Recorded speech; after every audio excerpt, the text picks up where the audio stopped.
Hi, I'm Douglas Ferguson. Welcome to the Facilitation Lab podcast, where I speak with Voltage Control certification alumni and other facilitation experts about the remarkable impact they're making.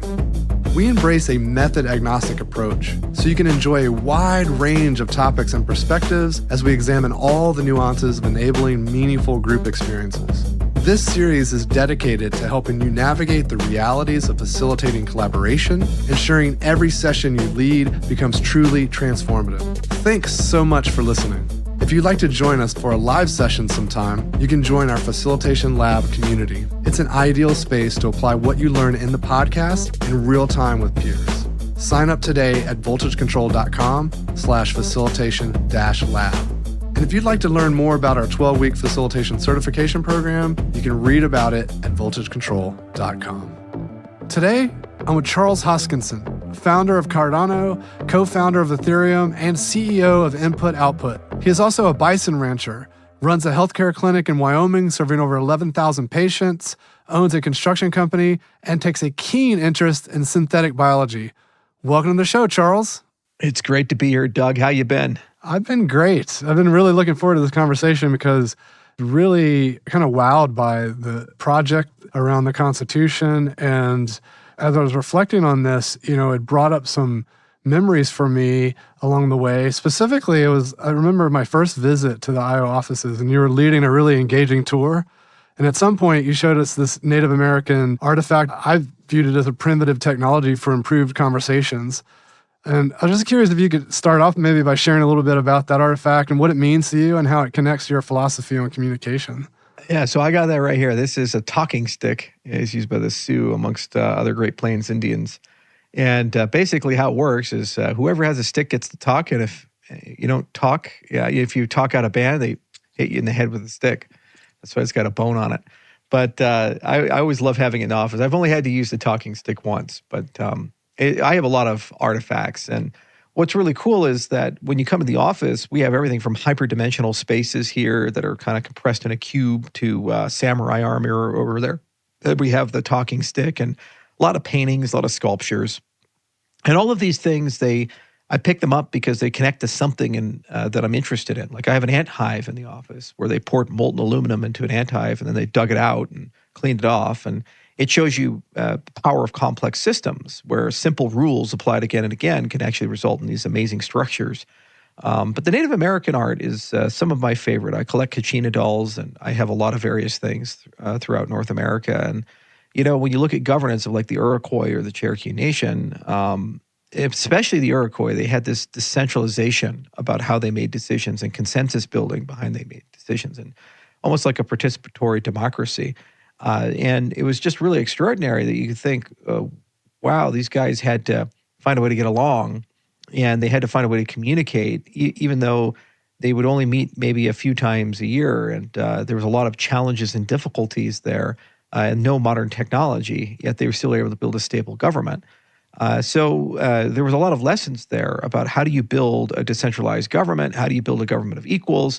You don't have a king or a president, more like a council of elders. And that was something that stuck with me when I learned about it as a teenager. And throughout the years, I kind of learned all the upgrades and updates to these types of things. And the Maori people over in New Zealand, for example, have a very sophisticated system. They also have a very sophisticated reputation system. They have the concept of mana, which is like the amount of credit that you have in society in many different senses. So having traveled through Africa extensively, I also picked up a lot of tribal traditions there. And there's a lot of really cool, interesting things in Asia, especially Central Asia. You spend some time in Mongolia and you see how they made decisions. They pull these things together. It's really sophisticated for the technology that they had. So, I always wanted to put that into a system and build it. And with Cardano, is a great example, is Cardano has no executive function. Most governments, they have a judicial branch, a legislative branch, and an executive branch. And you have one group of people make the laws, one group of people that execute everything, and one group of people interpret it, whether everybody else is being honest. Well, with Cardano, we have a pseudo-judicial function. It's the Constitutional Committee, and we have a very strong legislative function, but there is no president. There is no executive branch. There are no bureaucracies or things. You have members-based organizations, these other things, but they're voluntary and they have no monopoly over power and they can be fired at any time and these types of things. So it's an interesting experiment because if you don't have a strong executive function, then everything has to come from the bottom up instead of the top down in the way that the system operates, which is not really what people tend to think when they think of effective governance or they think of a strong government or, a government that's highly efficient. But yet there are many examples, like Switzerland, for example, with its confederacy structure or other countries where this has worked. And there's organizational design examples where that works, like holacracy is probably the most prominent example of that, and sociocracy is another where that could work. So we were highly inspired by a lot of these different concepts, and we kind of worked through them, and we tried to put something together. And the single hardest part is bootstrap, which is why you guys came in, because we had this issue of, like, how do you build consensus and consent when you have no incumbent decision system? In America, we have this concept of a vote, and we have a concept of a voter, and it's pretty clear how to do that. So when you want to elect a president or elect a senator or a congressman or a governor, you know how to do that. Well, what if you don't have a concept of a voter and you don't have a well-established consent system or a constitution? How do you get to America from nothing? And that was kind of where we were at. So we thought workshops were a super cool idea, and we needed facilitators, and that's how I met you guys. And we had workshops all across the world, 50 countries, 65 workshops just for the Constitution, and a lot of other workshops for SIP 1694. And the first one was here in the office, and I remember that day very clearly because everybody's very skeptical. They're like, you're just not going to pull this off. It's going to descend into chaos, and everybody's going to vote against it, and it'll get bike shedded. And it was a tremendous exercise in building of consensus. Why do you think there was so much skepticism? Well, because it depends on your philosophical beliefs about humanity. And unfortunately, when you have a strong executive function and you live in a very cynical society, and we are in the age of cynicism. When my grandfather was growing up, my grandfather lived in a very optimistic time in America. And so when John F. Kennedy said, "We will go to the moon," everybody believed him, because like, oh yeah, the government always does it. They'll figure it out.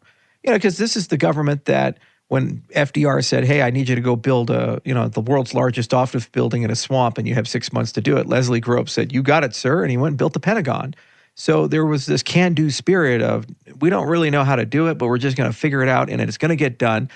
And people had a great degree of confidence in the government's ability to deliver. And then over time, this postmodernism kind of leaked its way into society. And now there's a skepticism that no matter what, it's never going to be as good as you think it is. It's probably not going to happen. Even if it does happen, there's something wrong with it. So a great example is that when William Shatner went to space, this was like a Rorschach's test for generations. So the older people who grew up watching him on Star Trek, they were like, "That's the coolest thing in the world. That's so amazing. Wow, Captain Kirk finally made it to space." They felt some pride because it's like a hero that they grew up with, and he finally got to go to space and do that thing. And then the younger generation said, "Oh, global warming this, and it's a waste of that, and why do you send a 90-year-old fat guy to space, and just a marketing stunt, and rah." It's the exact same set of facts, exact same set of people, and two radically different interpretations of that event. So when you look at the Cardano governance to work, what you're really saying under the hood is, okay, well, here's what's going to happen. People who have never met each other from all over the world, different languages, cultures, different perspectives, different socioeconomic classes, are going to come together. And those people who have never met each other from all those differences are going to find a way to set those differences aside and collaborate without compensation on a common product, somehow agree, and then produce something that other people get to use, perhaps not them. And most people, when they hear that, they're like, "Yeah, I don't think so. We'd have peace in the Middle East if you could pull something off like that." But it turned out we had the right thread, and it was one of the most challenging things I ever did in my lifetime to kind of come up with some methodologies to bring those types of people together and act as a peacemaker and deal with fights, and also just educate people on missing skills of collaboration. It's very easy to work with people who have been trained to collaborate. Even if they're competitors, even if they're philosophically opposed to you, there's ways you communicate. There's ways that there's a respect behind the communication. So it's like you think ahead, what do they need to know to do their job? There's kind of an understanding of how to negotiate and how to disagree without being disagreeable. there's a lot of moving pieces to people that are well trained in negotiation, communication, and collaboration skills. If people aren't trained that way, then what ends up happening is the minute that they feel like it's not going their way, they immediately take all their toys, go home, go to Twitter, complain about it, and try to burn everything down and get upset about that. But if they're trained in that way, then they use the process, and together you kind of eventually get to where you need to be. So a big part of the process was just education and teaching people collaborative skills and teaching people iterative skills and teaching people the art of negotiation, and growing people up and managing expectations and saying, look, just the very fact we came together and wrote a constitution, even if it's not a perfect constitution, is a monumental achievement because people from 50 countries had to come together and get something done. And that's a consensus of those people. And if that process is reused, we can write a significantly better one because everybody has confidence that we can do that because we know we could come together and get these things done. So the very first one is really a minimum viable product, and it's a trust building product. But once you have that, you have this great foundation to stand on and you can grow from there. And once people got that in their head that this is a long goal, it's a long game, and it's not about winning every round of the game, but rather it's about participating and playing the game and learning and growing from the game, then they got substantially more collaborative. The learned helplessness went away, and the cynicism disappeared almost overnight. And then people got excited to roll up their sleeves and get to work and get it done. And boy, it was challenging to get it done because there's just so many meetings and so many communications. We tallied it up, over 5,000 man hours of just deliberation on the Constitution. There's also the phenomenon when people build things together, it connects them, it draws them closer. Yeah. It becomes their artifact. They've had some say and some participation in creating it, so they own it. Yeah, and that's the most fun of it, is that once people get over that hostility and they start working together, then they actually come up with interesting things and they enjoy working together. So you don't have to twist their arms and force them. They've made lifelong friends. And those delegates that went to the Constitutional Convention, they're still talking to each other. They're still friends with each other. They still have those relationships. And a lot of these people are like, hey, I grew up in Norway. I never thought I would be best friends with a guy in Senegal or somebody in Cameroon or somebody in Argentina. It's not a common thing. And yet now it's there and you're on a first name basis. It's really like the United Nations when you walked in and saw those flags. It was a truly remarkable thing. Yeah, it was amazing to see so many groups come together and, pretty impressive really to think about hitting on 50 countries and bringing that much voice to so many people. Yeah. And, you can't rest on your laurels. The most important part of it is just saying, hey, how do we structure this in a way so that we can continue the collaboration? So if it was just the end all be all, and once we sign the Constitution, we're done and we all move on, that's a great achievement. The bigger achievement is an iterative process where year by year people continue to come together. It gets larger and more meaningful, and then you treat it like an open source work project. And what's really cool is that in a very short period of time, like 3 to 5 years, you can probably have the best Constitution ever written because people just keep working on it. They'll keep thinking about it. They'll keep beta testing it and adding new capabilities to it, and you can build a lot of sophistication. One of the things that I think modern society has lost is the value of trust. And I'll give it an example. I talk about this often. So let's say you're doing a real estate transaction and you and your neighbor trust each other. Okay, you have a ranch, they have a ranch, 100 acres, whatever. And you go over there, you talk to them, you have dinner with them. Say, hey, I want to sell you these 100 acres. I need the cash. And you're like, yeah, okay, yeah, I'll buy that. That's fine. So you handshake on it and you start putting all the paperwork together, and it turns out there's some issue with it. So how do you solve that issue? Trust the guy. So you go over and say, hey, I have this issue, blah, blah, blah. He says, oh yeah, don't worry about it. I'll fix that for you. Okay, you shake hands, you're done. Buy the land. Okay, so now let's say you hate your neighbor, absolutely detest this person. You have no relationship. Same piece of land, same transaction. So the facts and circumstances are identical. But when you go to buy the land and you first thing that happens, you get a lawyer because you don't trust him. He gets a lawyer because he doesn't trust you. You negotiate out this contract, takes a lot of legal work. Then halfway through, you run into that same issue. Then all of a sudden you're in litigation. You're suing each other. It takes 2-3 years to resolve the litigation, hundreds of thousands of dollars, if not millions. Depends on the nature of the litigation. And then at the end of the day, you close the deal, you get the land. The outcome is the same. The difference is I had beer and steak with him, shook his hand, and we got it sorted. and I spent $100,000 or whatever you bought the acres for. And the other one, I hate his guts. I spent 2 to 3 years to close the transaction and millions of dollars. And the only difference, the only delta between those two realities is trust. That's it.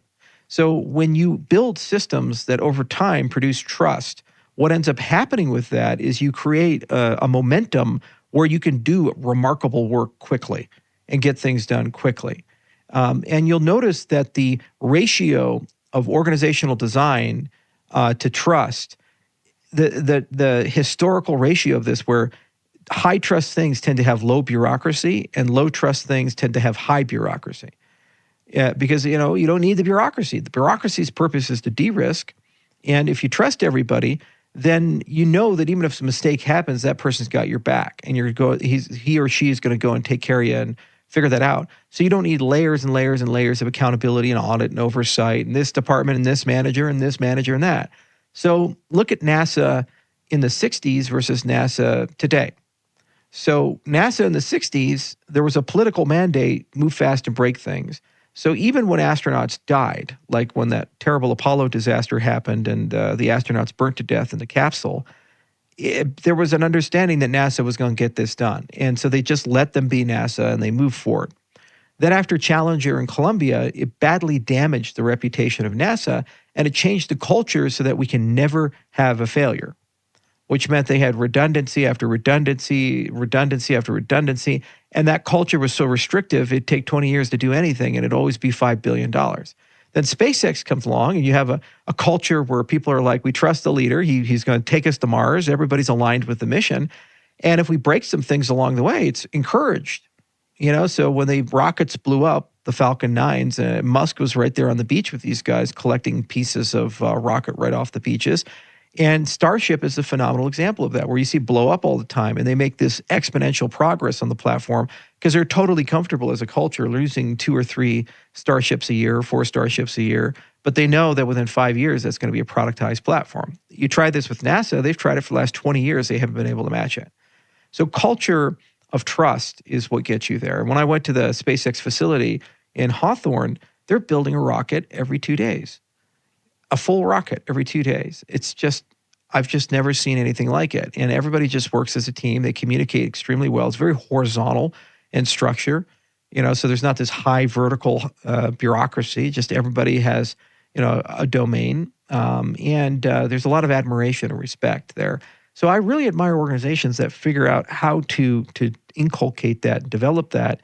And I think good systems produce trust over time. People just believe it's going to work.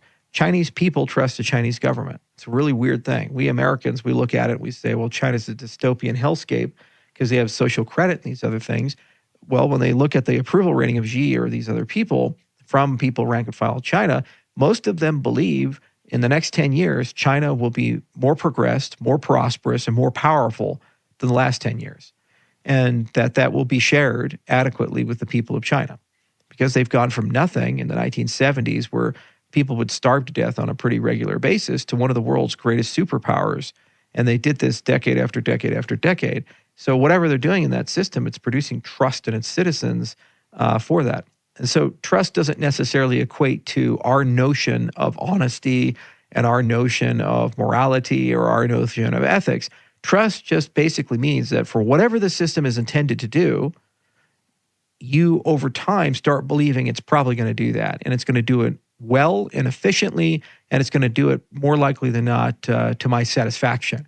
You might disagree with that system or disagree with the methods, but that's the thing. And blockchain is much the same. It's a high trust system, and the number one thing for blockchains is not market utilization and TVL or any of the things. It's the trust in it, which is why Bitcoin is still number one. It's the most trusted asset on the planet, even though it has 7 transactions a second and it takes an hour for finality and there's not really strong smart contracts or any of these things.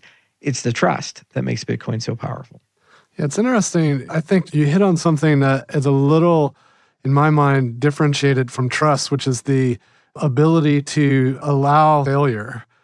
Leaders that when something goes wrong, freak out and treat it as a, anomaly and something that's really, really bad. You create a phenomenon where no one wants to mention that things are going poorly. And then that leads to more catastrophic failures because we can't even surface the small ones. Yeah. And I think this gets into Amy C. Edmondson's work around psychological safety. It's like, are we fearful to even talk about things that are not going to plan? Because teams that can talk about these things and surface stuff and fail forward, to your point, they move a lot faster because they're making big, bold discoveries. Yeah, but that's a trust issue at its core too, because at the end of the day, you don't trust the leadership to protect your interests. Yeah, you're going to make mistakes, and if the response to mistakes are find someone to blame and kill them, that's a very different environment than these leaders historically. They might yell at me for it, but at the end of the day, they're not going to fire me or prevent or destroy my career. We understand part of the business is failure, and when you're a leader, you have to clearly understand and articulate what your tolerance is for your product and for your endeavor to failure. You have to put those rules out there. And there are some cases where failure is not an option. The aerospace industry is a great example of that. Failure translates to what we just saw in Washington, D.C. with a Black Hawk helicopter crashing into a passenger jet. That's somebody's children. It's one of the most tragic and horrible circumstances. And every single person, they feel sick to their stomach if they're connected to it, and they say, "This is the worst day of my life." And so failure, that's failure where it's not an option. And you can't have a culture that says, well, that'll happen every now and then, but in general, we're getting it done. But in other systems like agile prototyping or aerospace prototyping or other things, when you're dealing with a group of people where they're deeply inspired and they're willing to encumber risk and they sign up for that, like the test pilots testing supersonic aircraft or these types of things, and they died all the time, it didn't matter because they signed up for that and they were all in the same boat. They were explorers in a certain dimension. And that culture permitted that to exist. So really you have to ask, what tolerance for failure do you have and how does the organization respond to failure? I think the Navy did a phenomenal job with the submarine programs. They had the Thresher and the Scorpion, and both of those were lost because of poor design and accidents. And so they responded by saying, look, we're not going to go and punish every admiral and go and yell at the submarine companies and things. We're just going to create a program of excellence. It's called SubSafe. And actually, the Navy had to go and teach NASA after Challenger how to build stuff. So after Challenger happened, the Navy came in and they say, if you're actually going to build spacecraft, this is the program you have to follow. And SubSafe is a really rigorous way of constructing submarines. Since the Navy did it, I think they've only lost one submarine the entire history, and hundreds before, and that was the one. So, every system has to be upfront with those expectations. And then you build a culture accordingly. And then there's, what do you do when failure occurs? Because failure does happen. And do people feel like they're going to be treated fairly, or do people feel like the exercise is more about a subscribing blame? And this is the dark side of NASA. When failure happens, especially with Challenger, the game was not to admit it, but rather hide it and find ways to bury it in the guts of something. And, Feynman and others had to dig it out with a presidential commission, but eventually they figured it out. But bad cultures, they tend to hide enough and make things oblique. Whereas good cultures, people proactively search for the truth and they bring it on up, and they don't care about the consequences of the truth. They just want it out there because they think it makes everybody's life better. And they have the capacity to say they're sorry. It's a two-way relationship. Every society has a forgiveness mechanism, a lever of forgiveness that they pull. And in some societies, it's quite easy. In other ones, it's quite draconian and harsh. Like in China, anytime there's a financial collapse, they'll just go execute some of the bankers. They have these trials, they pull them out. They're like, oh, this guy, mortgage crisis, whatever. Yeah, they go execute him. Makes them feel better, I guess. In other societies, they don't punish people at all. Like in ours, 2008, there was too big to fail. And these guys robbed us of billions of dollars and they got to retire with hundreds of millions of dollars. And there was no consequences for anything that they did. So, that's the other side of the pendulum is what is society's response to these types of things, and both a personal liability and a professional liability.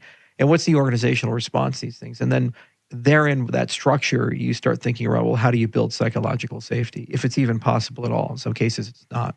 How do you view building this trust that's so essential and the safety that's so essential when you're talking about distributed teams? And you look at the Cardano community, all the folks that were involved in drafting the Constitution, coming from wildly different backgrounds with different interests and goals in mind. different careers. What does trust building look like there? How did that even happen? Well, first and foremost, you have to be willing to let people express themselves without beating them down, even if they disagree with you. That's a huge component of it. And it's hard at times because sometimes they say things that are just materially not true. And I sometimes struggle with that. Or they don't give you the benefit of the doubt when you've earned it. Mm. If somebody, I'll give an example. If every day for 2 years, a person finds someone's wallet and it's got some money inside of it, and they go out of their way to return it to that person with the money inside of it, and then somebody leaves their wallet in front of you, and then they immediately snatch it and say, "Oh, thank God I took it because you would steal my money." You probably get a little pissed off about that because he's like, well, my track record here indicates something very, very different. And you know that I have this track record and you know how I act. So you get pretty offended when people accuse you of things. Like, for example, some people with the budget process say, well, the only reason Charles is doing this is just to loot and steal all the money from the budget. And deep down inside, they know that that's a lie. And they know that that's not what we're doing. And they know that if we were going to go down that road, we had many opportunities before to structure it in a different way where we could have achieved that end and probably not had any consequences for it. But instead, we acted as good citizens and built a collaborative process to bring people together. So if you respond the wrong way and you respond negatively and harshly, unfortunately, those people say it. In today's society, they have no accountability, and then they immediately clutch their pearls and play the victim, and they make it a David versus Goliath thing. So the very powerful person is picking on this very weak person, and they go and try to create sympathy from people who aren't intimately connected to the situation. So that is one of the issues, and you see that a lot. So many people, they get very panicky or flighty when an event happens. Like we're having a budget issue right now where the budget process has always been broadcasted roughly the same way. And we say, look, the Constitution first, then the product roadmap, then the budget. And the budget's going to be a proposal, and there's going to be competing proposals, and there'll be a reconciliation step. So give Intersect and IO some time to put a coalition together and figure out some basic principles and a basic sizing that needs to be done. And by the way, we're going to do that under NDA or under private groups because we don't want intermediate work products to be leaked, because it would be an unfair representation for intermediate products to go out there because some of those things are stubs. Some of those things, there's no intention. Other things, the price of ADA was 25 cents and it just hasn't been updated and people think it's now 4 times more expensive. And if every single time you do an intermediate work product, it immediately goes to the internet and people freak the hell out and they get super upset and then they take sides and judge you based on that, then nobody will contribute because they don't want to get attacked and they don't want to be part of that toxicity. So unfortunately, somebody in that group leaked it, or at least I guess an early draft of things that wasn't accurate. And now we have a whole bunch of people dogpiling on Twitter doing that. And it diminishes the credibility of the process. And then it makes everything we do thereafter look reactive. So even if we do the right thing, they only did the right thing because we went to Twitter and criticized those people, as opposed to they were planning on doing this all the time. And I'm not sure exactly how to resolve that. It is a deeply frustrating modern phenomenon in politics. 2 generations ago, when for the really serious stuff, nobody thought that the people in Washington would just be so blatantly against the American people.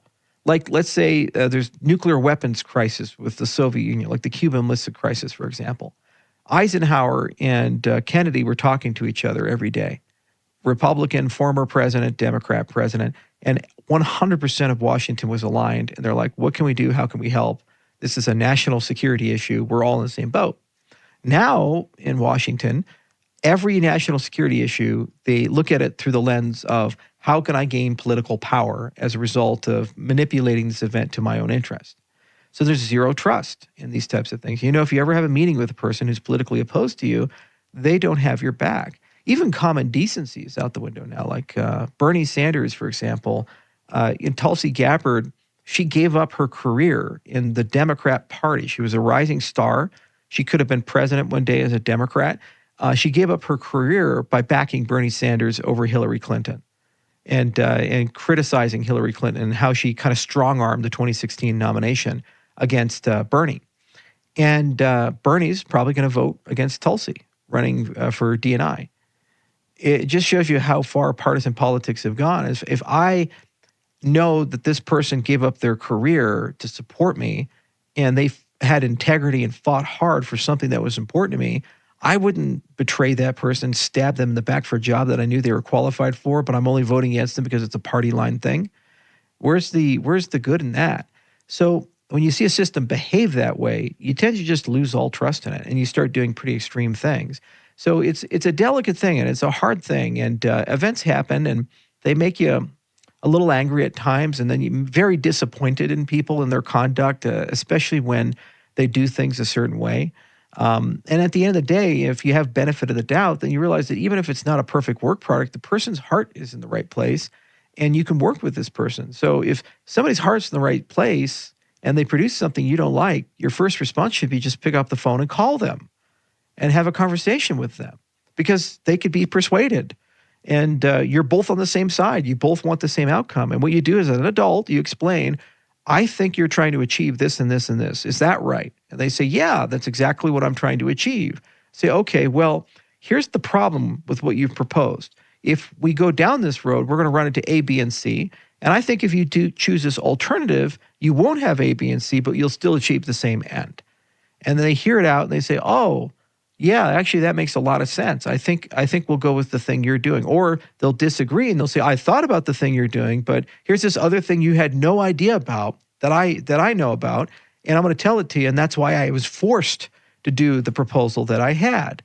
And people say, oh, yeah, that does kind of make sense. So maybe there's something on your side that you hadn't considered, because you're not God. You can't step into somebody's brain, and trust works in both directions. Does the person talking to you respect you enough to listen to you? Does the person talking to you respect you enough to acknowledge that you're a human being with your own independent ideas, and maybe, just maybe, you have more knowledge about this than they do, and that's the reason why you're proposing the type of thing. And it goes back to that benefit of the doubt. We live in a society now where people have a hard time conceiving that certain people have access to other information. Like when Trump said COVID was made in a lab, that's a pretty credible source. I understand a lot of people, oh, politics, he's an evil, orange monster and all this stuff. Whatever you think, he is the president of the United States. And maybe, just maybe, the president of the United States is given information we don't see. He was arrested for that, the whole classified information Mar-a-Lago thing, right? So the president gets to see stuff we don't get to see. So if the president says something, especially something very significant like that, it's a credible source in more cases than not. But we just let our politics get in the way, or our personal distaste get in the way, and that's another big problem. So you have to have objectivity, is I guess what I'm getting at, and you have to divorce the names and your reactions to the names and the people and where they come from the conversation. And you have to objectively look at these types of things. And then you have to say, okay, objectively, does the argument and the data make sense? And if you are taking things on faith, you have to look at the totality of the person's track record and say, historically, in these contexts, have they been reliable or unreliable? There is no secret in the world that I do not get along with Vitalik Buterin. He has very little respect for me. He thinks I'm less than a piece of dirt on the ground. And there's a rule in the Ethereum Foundation, they are never allowed to mention Cardano. But let's say somebody accused Vitalik Buterin of embezzling money from the Ethereum Foundation. I wouldn't believe it unless there was overwhelming evidence for it. Because I know from his track record, he's had hundreds of opportunities throughout his career to steal money, to take the easy road, and he's not motivated by money at all. I've seen it myself working with him. So I'll give him the benefit of the doubt and say, unless there's overwhelming evidence for that and circumstances for that, it's probably made up rumor and it's probably not true. That doesn't mean I agree with him or I like him or we even get along. But I can objectively separate the person from the event and say, well, what's my lived experience with it? And also, what have I seen through, his conduct over the last 10 years? I was thinking about the working groups that I observed and how there was this interesting tension around the need and the value for transparency, and also this notion of getting content to a point where it was consumable. And so if we wait too long until we perfect it, then the community is getting concerned. It's hard for them to extend the trust long enough for folks to get things to be presentable and ready. Curious what your thoughts are on this idea of like, well, if we want to be transparent, but we also need to get things to a shareable state. Yeah. Tell me about that tension there. It depends on the work activity that you're behind. So if you are doing something that everybody agrees on the outcome, it is really good to share that as soon as humanly possible. Like Ouroboros Laos is a great example of that. It's a protocol we're implementing for Cardano. And if we're successful with it, it'll make Cardano probably 100 times faster than what it is right now. That's awesome. Very, very happy about that. So everybody agrees about the outcome. They say, oh, we want it. Where they disagree is about the process, how to get to that outcome, the resources required, the design, these types of things. So what you do is create a working group, bring as many people as you can together, and then publicly broadcast the intermediate work products, and then everybody grabbing a shovel, and they want that to happen. When you have a process where there are winners and losers in that process, and budgets by definition and political campaigns by definition are winners and losers, because if somebody got funded, it's seldom the case that everybody got funded. So there's somebody who eventually gets left off. And for that particular person, that's existential, and it's the most meaningful and important thing in the world. And they feel cheated, and they feel like it was an unfair process, and the process has to be torn down because they were a victim of that process. So when you know ahead of time that people have that type of reaction, the problem with intermediate work products is you're debating winners and loser sets. And the problem is you haven't made your conscious choice of which one of these you want to bank on. And because of that, you're going to get the worst of all worlds, where you get basically prejudged for things you didn't even do. You know, what if it's as simple as Bob just put in a stub for $100 million for development and just left in one company because he hasn't gotten the final list of it? Then if I saw that, and I was on the other side, I said, oh, that one company got all the money and none of us got anything. These guys are terrible and they're planning on stealing from all of us. That's why you got to keep that secret until you're absolutely certain that you can live with the consequences of the red button, the launch button. You say, okay, it is what it is. We just have to live with it. The other circumstance is competitive, and in some cases, your intermediate work products can be stolen by your competitors, and when they get taken, they can be used for their own products, and that's less of an issue in an open source decentralized ecosystem, but it could be an issue if you have a fork of the chain. Let's say that there's like a Cardano and a Cardano Classic, or there was an Ethereum Classic, and there was a Bitcoin Cash, and let's say you're working on a new protocol that's super awesome, and you want your ecosystem to be first to launch that protocol so that you can basically not lose the fight between these two competing chains that are going after each other. So in those circumstances, you don't share, even though perhaps sharing would be better if you didn't have a native competitor. The nice part about Cardano is it's so technologically different from the EVM ecosystem. We don't have any of those concerns. Nobody's trying to steal EUTXO or Plutus or Ouroboros. We're kind of living in our own world. And even if they want to, like Haskell, it's a weird language. What's going on? It's not easy for them to do that. And that's actually means that we can be far more collaborative and far more open with people. And that's why we have 168 scientists we've worked with for the 230 papers we published. And that's why our code is so open, and all the protocols are so open, and the prototyping process is so open. There's just no interest in espionage for that. Whereas maybe you're a layer 2 on Ethereum, and you're just exactly the same as all the other layer 2 neighbors, you'd be a little bit more careful with that, and you want to try to create some first mover advantage. That's fascinating. I want to come back to the convention and the workshops leading up to it. What impact do you think the facilitative approach made to the final outcome? Everybody entered in with trust, and that's why the convention worked. It was hard because there was strong disagreements, but because they trusted each other, they were able to converge to a compromise state. If people didn't enter in with trust, it would just be physically impossible. There's too much to go against the tides, the cultural stuff, the language stuff, the asymmetries and experience and knowledge and power and money. There's just too much there. But everybody entered in with trust. And that's all that's the thing that made the difference at the end of the day. When you think about the future developments around community-driven governance within Cardano or other broader blockchain spaces or contexts, where is it headed? What is the future? We see it. We see it with MetaGov over in the Ethereum space. We see it with Tezos. We see it with Polkadot. We see it with Dash and Cardano. And all of these are examples of decentralized governance. In real time, you're really asking three things.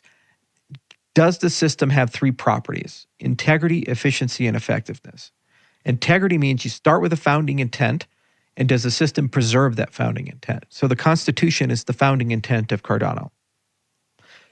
Then you have the efficiency, which is how quickly can the system converge to make a decision? Is it a day, a week, a month, a year? And it could be different for different types of decisions, like hard forks versus protocol parameter changes or treasury withdrawals. But how quickly does that take? And effectiveness is how good are the decisions you're making.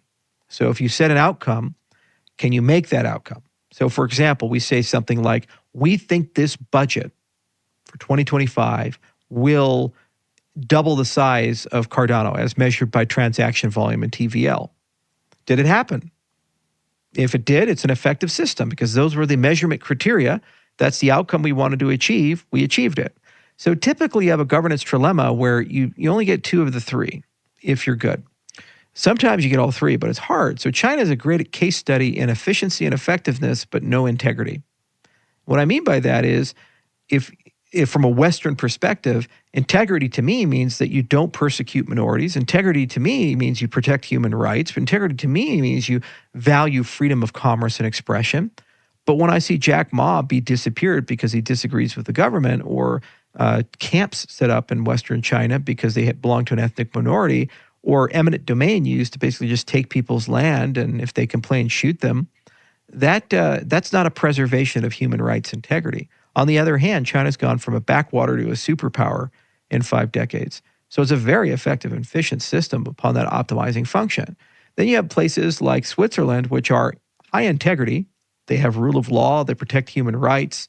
No one Swiss thinks, God, is the government going to purge me? In fact, they're more about some of these rights than most Western nations. And they're very effective. Okay, so effective translates to when they make a decision, it tends to have a good outcome. That's why they're one of the richest countries in the world. They're horrendously inefficient. It takes a long time to make a decision in Switzerland.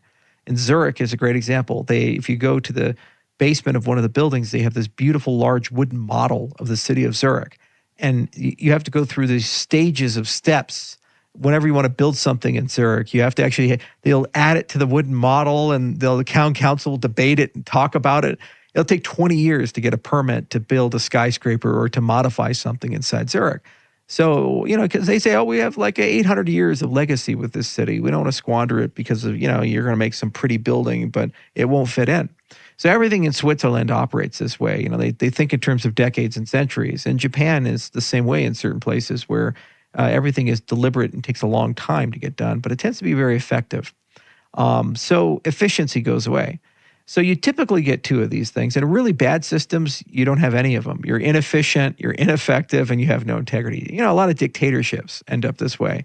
They start highly effective and highly efficient, and then the dictator gets old and crazy, and he has sycophants all around him, and then the efficacy disappears and the efficiency disappears inside the system. We see that with Russia, with Vladimir Putin, where he was thinking, I have this badass army and they can do all these incredible things, and they were just straight up lying to him. They were fake armies on paper and fake training on paper and equipment. So when he made a war plan to invade Ukraine on 4 fronts and try to take the whole country in 2 weeks, he's thinking, this will be easy because everything I was told is this way. And it turns out it was a disastrous decision for him because they didn't actually have what they said they had. And that's why they've gotten mired down in this 3-year meat grinder, which has killed about 800,000 Russians and 600,000 Ukrainians, 1.4 million people. It's a remarkable loss of life. So bad bureaucracy has those types of consequences. It kills people, it slows things down, it's ineffective. So we're now assessing Cardano on those 3 criteria. Once the Constitution's in place, we have a litmus test for integrity, and we have a point to measure, and we say, did the government ever try to make a decision that violated the constitutional intent? If it did, we lost integrity. If it didn't, we preserved it. And then you look at things like the budget, the roadmap, and other events like protocol parameter changes, hard forks, and you say, how long did it take? That's your efficiency. And then you look at the outcome of those events and say, is the system making good decisions? And is Cardano consistently growing in these types of things? So that's your efficacy inside the system. And we can measure it year by year. And what's cool is you can measure your neighbors too. Like Ethereum, for example, when they did the DAO hack, the bailout there, I would argue it broke the integrity of a blockchain. They're supposed to be irreversible. Code is law. They don't agree. But that's after they did that, meant that Ethereum now has the option to do that. The same with staking discrimination, where they're getting some other people who approve transactions to be OFAC compliant as validators. And so they can censor the mempool to remove transactions that are on the OFAC list. So now there's transaction discrimination. So I remember in the early days of Ethereum, we put up censorship resistant, out the door, immutable, out the door, right? So for me, it's not an integrity system, but people live in that ecosystem. They seem to think that way, and they don't value that. So that can be like China. And I guess there's no coincidence that Vitalik speaks Chinese, So these things are okay. They have a different viewpoint of these types of things. Where Bitcoin, that will never happen. We all know that. They're hardcore people. They have one view. It's called maximalism, and there's only one God. It's Satoshi, and they follow that to the core. So the most important of the three for Bitcoin is integrity. So much so, they're willing to sacrifice any notion of efficacy and efficiency. It takes 3 to 5 years to put a major upgrade into Bitcoin, with Taproot being the last one in 2021. And they're debating all these upgrades, but it takes years for those types of things to come in. It takes us months. And the power of an on-chain government is it allows you to move trade-off windows. So what we're banking on is we can preserve an integrity like Bitcoin has, but we can move as fast as Ethereum does in terms of upgrades and be that efficient. And then we're also banking that the wisdom of the crowds will make the decisions we make over time more effective.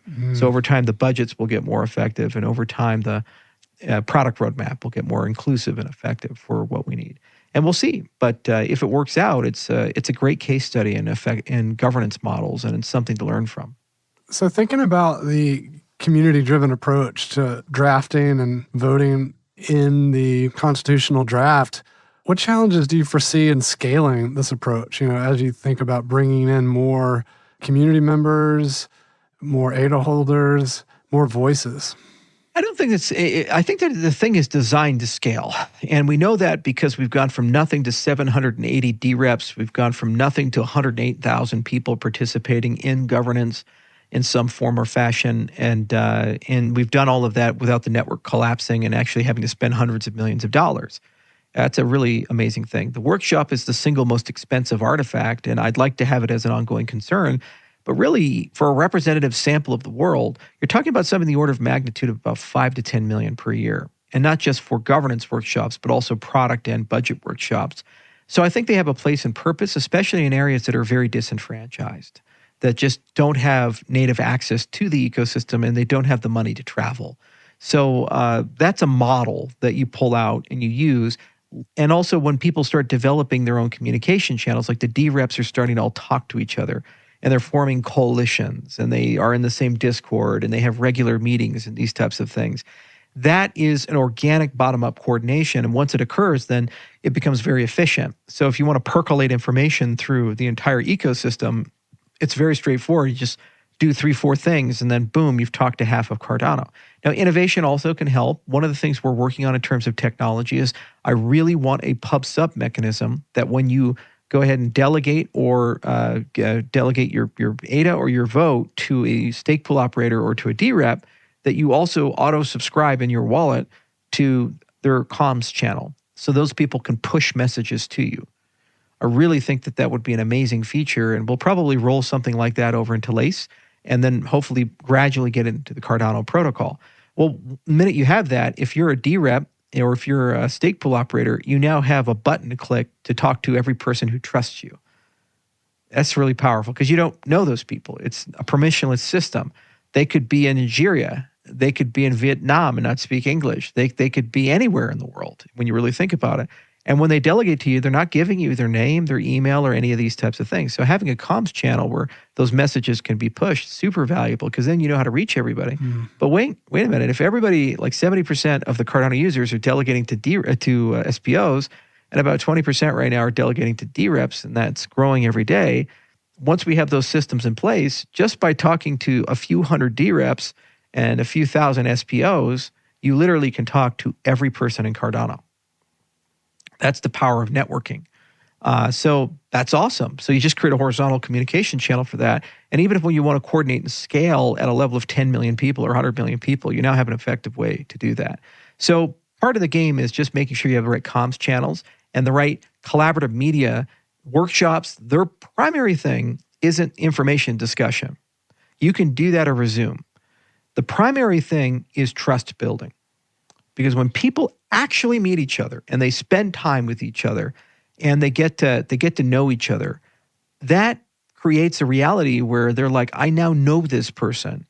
I now understand where this person is coming from. And everything that seemed dramatic and weird, it evaporates away and we're all reading from the same hymn sheet now. So it's important that you have in-person touch points on a regular basis in a decentralized thing because there's what we call relationship entropy. And so if you don't meet up, the opposite thing happens. Over time, you start becoming more suspicious of people, you start having fights with people, and then you stop giving them the benefit of the doubt. So workshops pull people together and they restore the relationships, and then people pull apart organically. So you have to do that on a recurring and regular basis. And we're trying to figure out how to do that as an ecosystem in a cost-effective way because there's just a lot of people and there's a lot going on. But I think it is one of the most important things you can do to keep a decentralized ecosystem cohesive. Incredible. Well, Charles, we're coming up on the end here. So just want to say thanks for joining today and really enjoyed the conversation and look forward to seeing you again sometime soon. Absolutely. You're a permanent member of this ecosystem now, whether you like it or not, because you were part of there at the beginning of governance. And what we're going to do as an ecosystem is keep learning. Minimum viable governance is so exciting because it's a foundation. It's not an end, and you can build on that. So now that we have great dirt work and we just put the flat work down, we got the concrete down, we can build one hell of a structure on top of that because it was a pretty thick pad that we poured. So I'm real excited and real happy, and thank you for everything you do. And I love talking about these topics. And usually when I do interviews, they're like, when is the price of ADA going up? Or, how do we win against Solana or these things? And, getting to talk about the actual collaborative models is phenomenal.